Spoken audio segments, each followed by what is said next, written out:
अस्सलाम वालेकुम जी। बहुत लेट हो गया हूँ, मैंने वीडियो अपलोड करनी थी, लेकिन आज मैं आपको शॉर्टली दूध के हवाले से ये बताऊंगा कि दूध आपकी बॉडी के लिए कब नुकसानदेह है।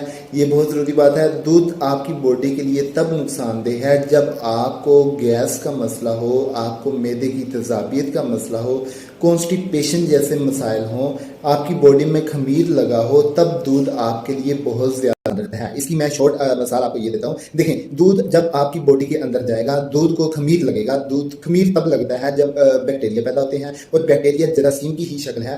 और जब बॉडी में जरासीम हो तो तेजाबियत और बढ़ती है, गैस कब्ज का मसला और मजीद इंक्रीज होता है। तो इस कंडीशन में दूध ये आपको बिल्कुल भी नहीं इस्तेमाल करना चाहिए, बल्कि दूध तब इस्तेमाल करने से फायदा मिलता है जब आपका मिजाज गर्म हो, आपका वो पेशाब जो है जर्दे रंग की तरह आता हो, पीला आता हो, और आपको ना तो गैस का प्रॉब्लम हो, ना कब्ज कॉन्स्टिपेशन का प्रॉब्लम हो, जिस आपकी बॉडी में इंतहा की गर्मी हो, पीला यरकान का मसला हो, तब दूध आपके लिए सोने के सुहागे की तरह काम करता है।